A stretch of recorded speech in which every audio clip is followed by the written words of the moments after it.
He slid the divorce papers across the conference table with the confidence of a man who believed the outcome had already been decided. "Sign it now, or I'll destroy you in court," my husband Derek said calmly. "You have nothing. No job. No money. No proof. No chance." His lawyer sat beside him in a tailored suit, nodding as if this were already a formality. Two men, certain of their power, waiting for me to fold. I didn't react. I didn't argue. I didn't panic. That calm confused Derek. It irritated him. When I said I was waiting for my attorney, he laughed. "She's not coming. I made sure of it. Your little legal aid lawyer got a call this morning. Conflict of interest. You're alone now. Sign the papers, and maybe I'll let you see the kids on weekends." Then the door opened. The woman who walked in wasn't the lawyer Derek expected. She was tall, composed, impeccably dressed, carrying a leather briefcase that radiated authority. "Apologies for the delay," she said coolly. Traffic from the federal courthouse was dreadful. She extended her hand not to Derek, but to his lawyer. "Patricia Holloway, I'll be representing Mrs. Patterson." The room shifted instantly. Recognition dawned on Derek's lawyer's face. Patricia Holloway of Morrison and Associates, one of the most formidable family law attorneys in the state. Derek's certainty cracked. He hadn't always been cruel, or maybe he had been, and I was too young to see it. We married when I was 22. He was successful, confident, stable, everything I thought would save me from my own chaotic upbringing. In the beginning, life felt secure. I supported his commercial real estate business. I stayed home with our children, Marcus and Sophia. Then control crept in quietly. "I'll handle the finances. You don't need your own credit card. Why do you want to work when I provide everything? Your friends aren't good for you by year 8. I had no income, no credit, no independence. By year 12, the verbal abuse was constant, the isolation complete, and the threats terrifying. No judge gives custody to an unemployed woman, he'd say. You'd be homeless without me. Leaving took 2 years, not because I was weak, but because I was careful.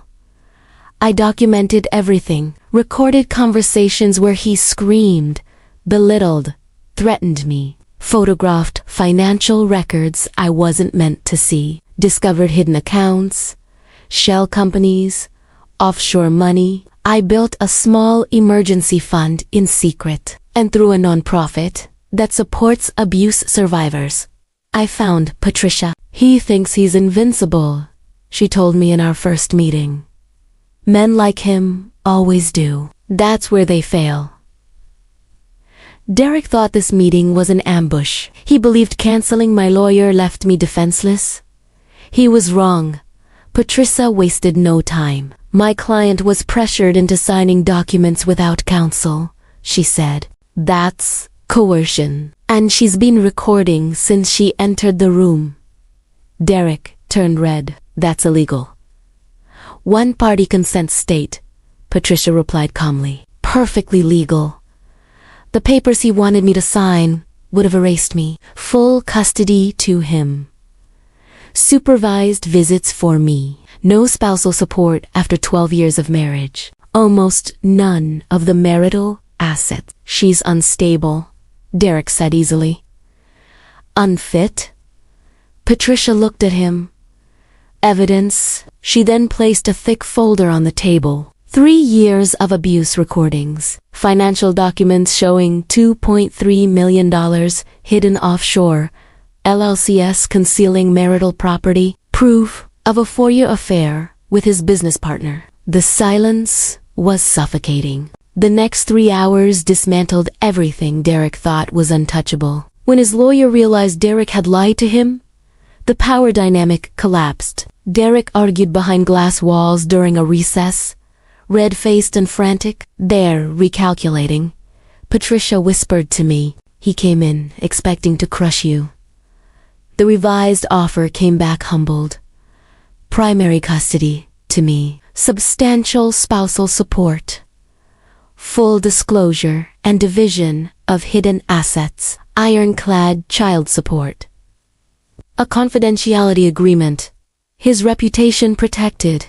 At a price I accepted. 3 weeks later, it was finalized. I walked away with my children, financial security, and a future Derek swore I'd never have. The money mattered, but freedom mattered more. Derek tried to fight it later. He lost. Judges saw the documentation. Courts enforced the payments. His control was gone.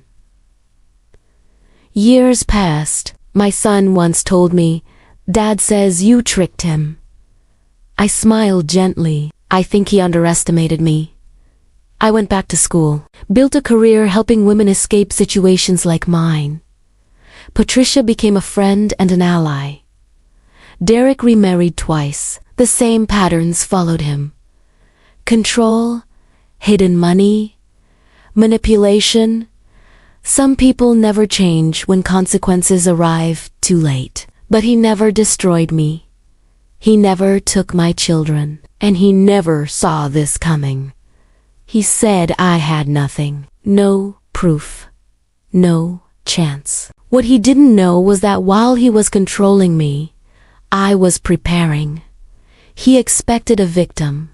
He got an opponent, and the moment that door opened, everything he threatened to take became everything he lost.